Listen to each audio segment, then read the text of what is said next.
কোম্পানিটা হলো ইন্ডিয়ার অ্যাপেল সাপ্লায়ার। একমাত্র অ্যাপেল সাপ্লায়ার কোম্পানি ইন্ডিয়ার। গেস করতে পারছে কোম্পানিটা। অথচ প্রশ্ন হচ্ছে স্মার্ট মানি কিন্তু এর থেকে দূরে সরে যাচ্ছে। স্মার্ট মানি কি সেটা বলবো। তার সঙ্গে কোম্পানিটা ইএমএস সেক্টরে কাজ করছে। সেমিকন্ডাক্টরের দুর্দান্ত কোম্পানি, মাল্টিব্যাগার রিটার্ন দিয়েছে। আজ এই কোম্পানির ফান্ডামেন্টাল বলবো, ভ্যালুয়েশন বলবো, গ্রোথ লেভেল জানাবো, কোম্পানির টার্গেট কী বলছে সেটা নিয়ে একটা কথা বলবো, কোম্পানি থেকে কেন স্মার্ট মানি দূরে সরে যাচ্ছে সেটা বলবো। সাতখানা খুব গুরুত্বপূর্ণ ড্রব্যাক আমি কোম্পানির এই মুহূর্তে খুঁজে পেয়েছি, সেগুলো কিন্তু বলে চলেছি। সব কিছু বলার this video only for education purpose, no buy sell question. Before investing please consult yourself for your adviser. Past return current guarantee future performances. সবচেয়ে গুরুত্বপূর্ণ পয়েন্ট যেটা আসছে, যে এই মাল্টিব্যাগার কোম্পানি যেখানে অ্যাপেলের একমাত্র ইন্ডিয়ান সাপ্লায়ার সারা বিশ্বে দিচ্ছে, এবং সেটা রেকর্ড পরিমাণ, অ্যাপেলের সবচেয়ে বেশি রেকর্ড পরিমাণ সাপ্লাই করেছে ইন্ডিয়া থেকে কোম্পানিটা। তাহলে এই যে কোম্পানিটার কথা বলছি, কোম্পানিটার কী নাম? Dixon technology. ডিক্সন একটা multibagger company, already huge level interest দিয়ে দিয়েছে, রিটার্ন দিয়ে দিয়েছে, এর ক্যাপাবিলিটি রয়েছে প্রচুর।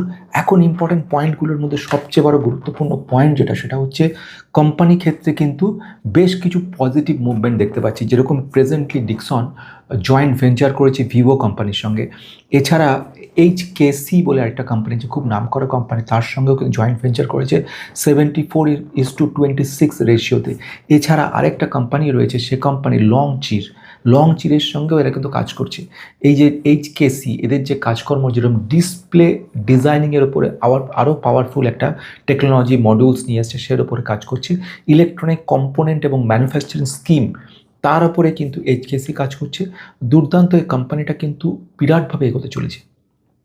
প্রথমে আসছি কোম্পানিটার কী নামে, তারপরে বাকিগুলোতে যাব। কোম্পানির নাম হচ্ছে কি? কোম্পানির নাম ডিক্সন টেকনোলজি। ডিক্সন টেকনোলজির দুর্দান্ত কোম্পানি, কিন্তু এই কোম্পানির মধ্যে একটা বিরাট বড় বুম আসতে পারে। তার আগে যেটা জানা, সেটা হচ্ছে ইন্ডিয়ান সিচুয়েশন। ইন্ডিয়াতে, ভারতে আমাদের এই পরিস্থিতি কোথায় দাঁড়িয়ে রয়েছে। মানে ইন্ডিয়াতে আগামী 2027 সালের মধ্যে 6 ট্রিলিয়নের বেশি কিন্তু ইলেকট্রনিক কম্পোনেন্ট ম্যানুফ্যাকচারিং ইন্ডাস্ট্রি বাড়তে চলেছে, একটা হিউজ লেভেল। সেই সিচুয়েশন, অর্থাৎ একে আমরা বলবো ইলেকট্রনিক কম্পোনেন্টে বুম আসছে। 2 নম্বর যে পয়েন্টটা বলবো, global companies, just for example Xiaomi, কিংবা আমি যদি বলি স্যামসুং, কিংবা এদের যে কোম্পানি যেরকম অ্যাপেল, কিংবা আমি যদি বলি গুগল, এরা সবাই কিন্তু চায়না থেকে শিফট হয়ে তাদের টোটাল প্ল্যান্ট এবং ইনফ্রাস্ট্রাকচার ইন্ডিয়াতে নিয়ে চলে এসছে অলরেডি। এবং অ্যাপেল তো তার ম্যানুফ্যাকচারিং স্টার্ট করে ফেলেছে, এবং রেকর্ড লেভেলে ম্যানুফ্যাকচারিং লাস্ট কোয়ার্টারে আমরা দেখতে পেলাম। এখানে একটা সবচেয়ে বড় প্রশ্নচিহ্ন চলে আসছে, যখন গ্লোবাল এই পরিমাণ জাম্প হতে পারে, সেখানে সবচেয়ে বড় সুযোগটা গ্রহণ করবে ডিক্সন। ডিক্সন এখানে কিন্তু বিগেস্ট অ্যাডভান্টেজ নিতে পারে। 3 নম্বর, কেন আমি মনে করছি যে ডিক্সন ভবিষ্যতেও একটা মাল্টিব্যাগার হওয়ার ক্ষমতা রাখছে, তার one of the most conviction, my conviction, I think that is another most important part, that is the government of India product link incentive, design link incentive, electronic component manufacturing scheme, এর আন্ডারে বিশালভাবে কিন্তু সুযোগটা নিতে চলেছে। আগামী দিনেও এই ব্যাপারটা চলবে। নেক্সট ওয়ান, যেটার জন্য ডিক্সন কিন্তু স্পেশালাইজড, ব্যাকওয়ার্ড ইন্টিগ্রেশন। ব্যাকওয়ার্ড ইন্টিগ্রেশনটা আগে ছিল না, রিসেন্টলি এরা অ্যাডিশন করেছে, যেটা এদেরকে কিন্তু টোটাল স্কিমটাকে একদম চেঞ্জেস করে দিচ্ছে। ব্যাকওয়ার্ড ইন্টিগ্রেশন বলতে আমি যেটা বলছি, সেটা হচ্ছে কম্পোনেন্টগুলো নিজেই বানানো শুরু করেছে। আমি শুরুতে বলেছিলাম, মনে আছে, সেমিকন্ডাক্টরেও কাজ করছে। তো এই সেমিকন্ডাক্টরেও কিন্তু এর কম্পোনেন্ট যেগুলো তৈরি করছে, printer circuit board, electronic instrument, সেগুলো ইমপ্লিমেন্টেশন, তারপরে wafer implementation, quality testing, analysis, এইগুলো সেমিকন্ডাক্টরের যে পার্টগুলো, সেগুলোর কাজ এরা করছে। এই ব্যাকওয়ার্ড ইন্টিগ্রেশন থাকার ফলে কস্টটা অনেকটা কমে যাচ্ছে, যার রেজাল্টে আমরা লাস্ট কোয়ার্টারে দেখলাম রেজাল্ট এদের ভালো হয়েছে। আরেকটা কথা বলার, বড় বড় টেকনোলজিগুলো সারা ওয়ার্ল্ড ওয়াইড, যেমন ভিভো, এদের টেকনোলজি স্মার্টফোনের ক্ষেত্রে এরা যখন ডিক্সনের সঙ্গে টাই আপ করছে, এদের একটা বড় মাপের বুম হওয়ার সম্ভাবনা তৈরি করে দিচ্ছে।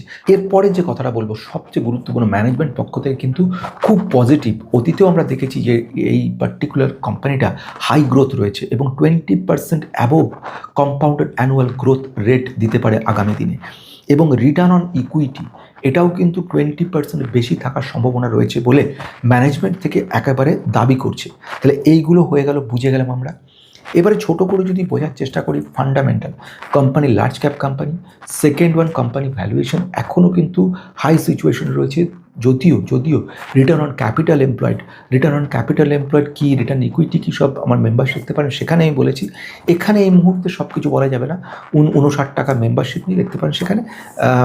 এখানে যেটা বলার সেটা হচ্ছে যে কোম্পানিটার ক্ষেত্রে বেশ কিছু এফিসিয়েন্সি পয়েন্ট তৈরি করছে কোম্পানিটা। আরেকটা ইন্টারেস্টিং ব্যাপার হচ্ছে কোম্পানি যে মেমোরি চিপ, যেরকম DRAM বা এই ধরনের যে জিনিসগুলো বা মেমোরি মডিউলস বলা আরও বেটার হবে, সেগুলো ক্ষেত্রে দামটা বাড়ছে এবং যার ফলে কোম্পানিটা কিন্তু এই সুযোগটা গ্রহণ করছে। ফলে এই সমস্ত পয়েন্টগুলো খুব গুরুত্বপূর্ণ পয়েন্ট রাখছে। যেমন প্রথম যে কথাটা বলবো সেটা হচ্ছে government initiative, product link incentive related সমস্ত সুযোগ সুবিধা।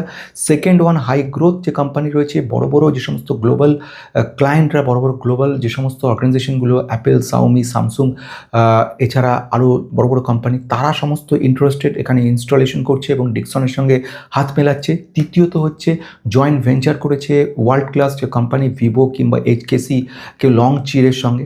এইগুলো এদের মেমোরি মডিউল, তারপরে হচ্ছে glass technology, semiconductor chip designing, তারপরে এদের যে স্মার্টফোনগুলো আপগ্রেডেশন, তারপরে হচ্ছে যে গ্লাস টেকনোলজি, যে টেকনোলজিটা খুব গুরুত্বপূর্ণ, এইগুলোর ওপরে কিন্তু কাজ করছে। ফোর্থ ওয়ান, এদের হিস্ট্রি লেভেল গ্রোথটা কিন্তু দারুণ রয়েছে। এই সবগুলো কিন্তু ডিক্সনকে ভবিষ্যতে আরও ভালো রিটার্ন দেওয়ার একটা বড় জায়গা তৈরি করছে। এবারে বলি টার্গেটের কথা নিয়ে। মতিলাল আসওয়াল তারা রিসার্চ করে যে ব্যাপারটা নিয়ে এসছে সেটা খুব ইন্টারেস্টিং। তারা বলছে যে এই কোম্পানি ডিক্সন টেকনোলজির একটা পজিটিভ মুভমেন্ট আমরা দেখতে পাচ্ছি। ডিক্সন টেকনোলজি যে পজিটিভ ব্যাপারগুলো আমি এক মুহূর্তে লক্ষ্য করছি, তার মধ্যে প্রধান যেটা উনি বলছেন সেটা হচ্ছে এই কোম্পানিটার পোটেনশিয়াল গ্রোথ হিউজ রয়েছে। খুব শিগগিরই যে মেমোরি চিপগুলোর দাম বাড়ছে তার একটা পজিটিভিটি দেখতে পাচ্ছি। 14,700 কাছে কিন্তু পৌঁছতে পারে কোম্পানিটা। তৃতীয়ত ব্যাপার হচ্ছে তারা বলছে হিউজ লেভেলে স্মার্টফোনগুলো, লো এবং মিড রেঞ্জ যেগুলো আছে তার ভলিউম বাড়ছে।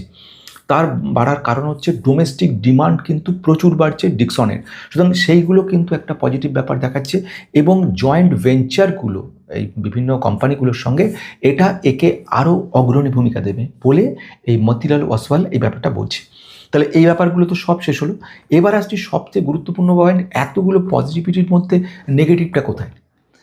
এই কোম্পানির রিটার্ন কেন দিচ্ছে না? কেন স্মার্ট মানি দূরে সরে যাচ্ছে? স্মার্ট মানি কথার অর্থ হচ্ছে ফরেন ইনস্টিটিউশনাল ইনভেস্টার এবং ডোমেস্টিক ইনস্টিটিউশনাল ইনভেস্টার। কেন এরা উৎসাহী নয় আর এই কোম্পানিটার উপরে? তার জন্য সবচেয়ে বড় যে পয়েন্টগুলো আমি মনে করছি এই মুহূর্তে, তার মধ্যে ফার্স্ট হচ্ছে কোম্পানিটার লো এবং মিড লেভেলের ডিমান্ড কিন্তু আস্তে আস্তে উইক হয়ে আসছে। অর্থাৎ আমি যেটা মনে করছি সেটা হচ্ছে লো এবং মিডিয়াম লেভেলে এদের কিন্তু ডিমান্ড কিন্তু এখন উইক হয়ে গেছে। লক্ষ্য করে দেখবে যে সেলটা কিন্তু এখন আগের মতো হচ্ছে না, সেই ব্যাপারটা কিন্তু একটা ব্যাপার দেখা যাচ্ছে। ভলিউম ডিক্লাইন হচ্ছে, ভলিউম ডিক্লাইন রিস্ক তৈরি করছে। ভলিউম ডিক্লাইন রিস্ক মানে এখন ঠিক এই মুহূর্তে মার্কেটের ক্ষেত্রে যে আগে যে স্মার্টফোন বা ইএমএসের যে ডিমান্ডটা ছিল, হাই ডিমান্ড, সেই ডিমান্ডটা কিন্তু এখন আমরা দেখতে পাচ্ছি ডিক্রিজিং অর্ডারে চলে যাচ্ছে। এটাকে কিন্তু একটা নেগেটিভ পয়েন্ট বলে মনে করছি। তৃতীয় যে ইম্পর্ট্যান্ট পয়েন্ট আমি বলবো সেটা হচ্ছে রাইজিং অফ ইনপুট কস্ট। আমরা জানি যখনই কোনো একটা কোম্পানি, বেসিক্যালি এই ধরনের কোম্পানি যারা অ্যাসেম্বলটাকে নিয়ে মেন এদের বিজনেস, আসল ব্যবসাটা, রাইজিং ইনপুট কস্ট বলতে DRAM বলে যে ব্যাপারটা রয়েছে, এই ডাইনামিক র্যাম ব্যাপার, সেটা কিন্তু 70%-এর বেশি কিন্তু দাম বেড়ে গেছে। একবার খবর নিয়ে দেখবেন পেন ড্রাইভগুলোর দাম কিন্তু প্রায় ডবল হয়ে গেছে। যে পেন ড্রাইভ কয়েক মাস আগেও আপনি ধরুন 16 GB পেন ড্রাইভ 400, 450, 480 কিনতেন, এখন কিন্তু 800 টাকার কাছে চলে গেছে। কেন হয়েছে? যে আলটিমেট তার রেজাল্টে কিন্তু আমরা দেখতে পাচ্ছি এই কোম্পানির ক্ষেত্রে ইম্প্যাক্ট পড়তে চলেছে। আগামী কোয়ার্টারগুলোতে এর একটা নেগেটিভ ইম্প্যাক্ট কিন্তু দেখা যাচ্ছে। 4 নাম্বার হচ্ছে গ্লোবাল রিস্ক। খুব গুরুত্বপূর্ণ এই পয়েন্টটাকে নিয়ে কথা বলছি। গ্লোবাল রিস্ক মানে কোম্পানিটার মধ্যে এই যে ইউএসের সঙ্গে এই যে ইরানের যুদ্ধ, বা এই যে টোটাল বিশ্বজুড়ে একটা মন্দা সৃষ্টি হওয়া, ইনফ্লেশন বেড়ে যাওয়া, আলটিমেটলি ডিমান্ডে কিন্তু এটার একটা ইম্প্যাক্ট পড়ছে। অর্থাৎ আগে যে 60-65 টাকা খরচা করে আইফোন কিনতো, সে কিন্তু এখন আর অ্যাপেলের আইফোন কিনতে চাইছে না, বরঞ্চ সেই ছোটোখাটো কম দামের যেসব কোম্পানিগুলো গুলোর বা জিওমি বা জাওমি এইসব কোম্পানিগুলোর যে বা রিয়েলমি, রেডমি এই সবগুলো কোম্পানির দিকে তারা নজর দিচ্ছে। এমনকি স্যামসুংয়ের যে ছোট ছোট প্রোডাক্টগুলো আছে, মানে কম দামের রেঞ্জের যে প্রোডাক্টগুলো, সেগুলোতে দেখা যাচ্ছে এদিকে ডিমান্ডটা অনেক বেশি দেখতে পাচ্ছি আমরা।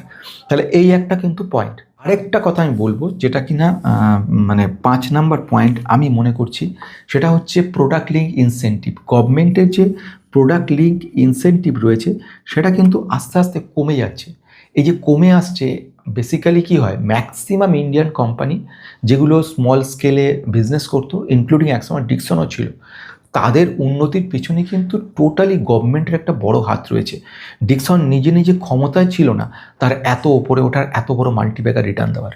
কোম্পানিটা যখন ছোট ছিল সরকার প্রচুর অনুদান দিয়েছে, এবং বলা বাহুল্য ডিকসন সবচেয়ে বেশি পরিমাণে কিন্তু সুযোগটা গ্রহণ করেছে। কিন্তু গভর্নমেন্ট প্রেজেন্টলি আস্তে আস্তে কিন্তু ওরা এই যে ইনসেন্টিভগুলো দেওয়া, সাবসিডিগুলো দেওয়া, সেগুলো কমিয়ে দিচ্ছে, এবং তার একটা ফল কিন্তু আমরা দেখতে পাবো ভবিষ্যতে গিয়ে। কোম্পানিকে নিজের পায়ে দাঁড়াতে হবে। নিজের পায়ে দাঁড়ানোর জন্য কিন্তু কোম্পানিকে একটা বড় টাকার দরকার পড়বে। সেটা যখনই পড়বে তখনই কোম্পানির মধ্যে কিন্তু একটা কারেকশন জায়গা তৈরি করবে, যে কারণের জন্য স্মার্ট যারা মানি রয়েছে, যারা ইনভেস্টার রয়েছে, তারা কিনা এই মুহূর্তে এখানে কিন্তু আর ইনভেস্ট করছে না। তারা একটা ওয়েট করছে, একটা লং টার্মে যাওয়ার আগে তারা ওয়েটিং করছে যে এই সিচুয়েশনে কী করা যেতে পারে, কি না করা যেতে পারে। এবার আসছে আরেকটা গুরুত্বপূর্ণ পয়েন্ট, 6 নম্বর যে পয়েন্টটা আমি মনে করছি, আমার নিজস্ব মতামত মনে করছি, সেটা হচ্ছে ক্লায়েন্ট কনসেন্ট্রেশন। এই ব্যাপারটাকে কিন্তু একটু বুঝতে হবে, ছোট করে সাধারণ ব্যাপার কিন্তু বোঝার আছে। কোম্পানিটা ডিপেন্ড রয়েছে তার কয়েকটা মাত্র মুষ্টিমেয় ক্লায়েন্টের ওপরে। এবারে যেরকম কোন কোন ক্লায়েন্ট, যেরকম অ্যাপেল বড় ক্লায়েন্ট এদের রয়েছে, জাওমি রয়েছে, স্যামসাং রয়েছে। এবারে এরা যদি এই বড় কয়েকটা ক্লায়েন্ট যদি একজনও তাদের ডিমান্ড কমিয়ে দেয়, তাদের বলে এবারে লাগবে না, তাহলে তার ইম্প্যাক্ট কিন্তু বড় মাপে গিয়ে কোম্পানিটার ঘাড়ে পড়বে এবং একটা বিরাট কারেকশন হতে পারে। যেমন আমি কথার কথা বলছি, এই মুহূর্তে অ্যাপেল সবচেয়ে বড় সাপ্লায়ার, ইন্ডিয়াতে বসে সাপ্লাই করছে সারা বিশ্বে। কিন্তু অ্যাপেল যদি বলে এখন আমার সেই ডিমান্ড নেই, ইউএসএ মার্কেট আমার জন্য বন্ধ হয়ে গেছে, বা এখন আমি ইউরোপিয়ান মার্কেটে যা দিচ্ছি তারা লো রেঞ্জের যে সমস্ত মোবাইলগুলো সেগুলো কিনতে উৎসাহী, আমারটা কিনতে উৎসাহী না, সুতরাং এখন আমাকে বানাবেন না, তাহলে কিন্তু ডিকসন একটা বড় প্রফিটে ঝাড় খাওয়ার সম্ভাবনা থেকে যাচ্ছে।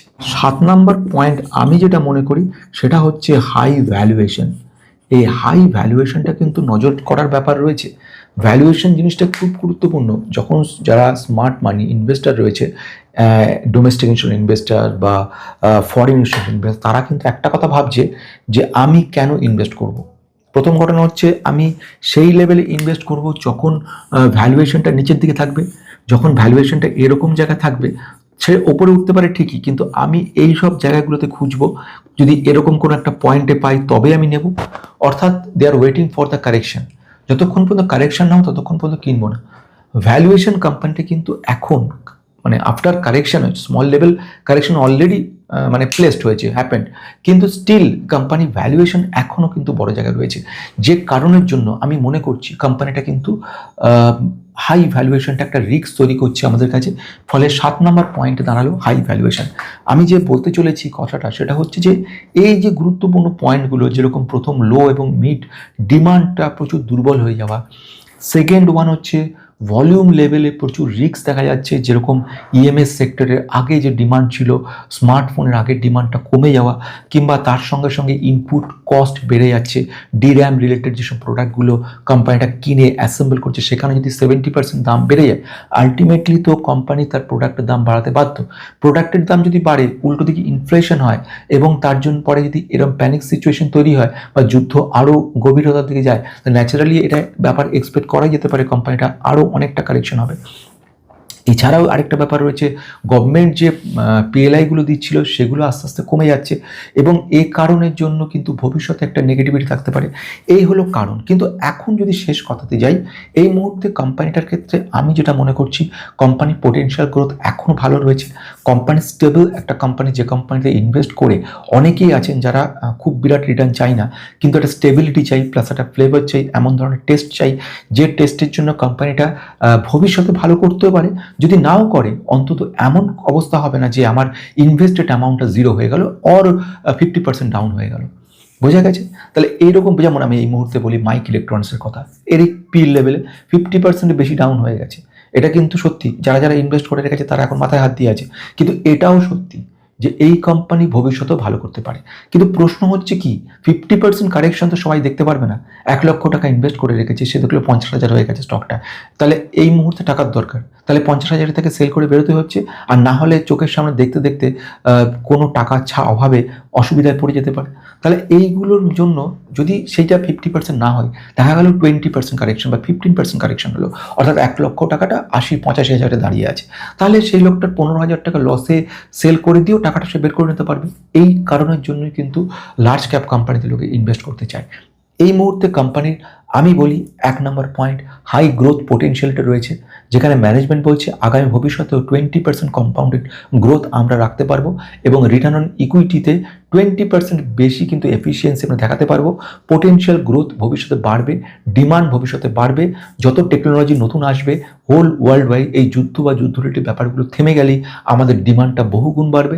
আমরা যেগুলো এক্সপোর্ট কমে গেছে সে এক্সপোর্টগুলো আবার বাড়তে পারে, ফলে আমার 3-4টে কোয়ার্টারে হয়তো আমরা রেজাল্ট ভালো দেখাতে পারবো না, কিন্তু after 5th or 6th quarter আমরা কিন্তু খুব পজিটিভ জায়গা দেখাবো। সেকেন্ড আর একটা গুরুত্বপূর্ণ পয়েন্ট হচ্ছে, সেটা বেশ ইন্টারেস্টিং, সেটা হচ্ছে ব্যাকওয়ার্ড ইন্টিগ্রেশন, যেটা নিয়ে আগে বলেছিলাম। কম্পোনেন্টগুলোর দাম, কম্পোনেন্টগুলো যদি নিজেরা বানাতে পারে, যেরকম একটা কোম্পানি যদি পেন বানায়, সেই কোম্পানি যদি তার প্রতিটা পার্টস একজনের কাছ থেকে কেনে, আলটিমেটলি এর দাম তো ডিপেন্ড করে থাকবে র মেটেরিয়ালের উপর। কিন্তু যদি এমন হয় পেনের প্রতিটা পার্টসকে নিজেই কিনছে, নিজেই বানিয়ে নিচ্ছে, তাহলে তো তার কস্ট কম হবে। যত বেশি হবে তখন কস্ট কম হবে। টেম্পোরারি যখন খরচ হবে তখন প্রচুর খরচ দেখাবে, লস দেখাবে, এটসেট্রা এটসেট্রা। কিন্তু যখন সময় যত বাড়বে তখন নিজেই যখন সব জিনিসগুলো তৈরি করতে পারবে, তখন এটার দামটা ইচ্ছা করে আরও কমাতে পারবে, ইচ্ছা করে আরও অনেক সুযোগ নিয়ে আসতে পারবে। এক্স্যাক্ট সিচুয়েশন হচ্ছে ডিক্সনের ক্ষেত্রে। ওরা কিন্তু সেমিকন্ডাক্টরের র্যাম রিলেটেড টেকনোলজির উপরে কাজ করছে। লং চিরের কথা নিশ্চয়ই বলেছি, মনে আছে? র্যামের ওপরে কিন্তু স্পেশাল এডকাম কোম্পানিটা সেমিকন্ডাক্টরের উপর কাজ করে। ওদের সঙ্গে টেকনোলজি একটা জয়েন্ট ভেঞ্চার করেছে, যার ফলে ভবিষ্যতে কিন্তু ভালো কাজ করবে। আজকে এই বলে শেষ করতে চলেছি, ভবিষ্যৎ কিন্তু দুর্দান্ত রয়েছে। এক্সপেকটেশন থাকছে কোম্পানি থেকে আমরা ভবিষ্যতে একটা স্টেবল গ্রোথ পাবো।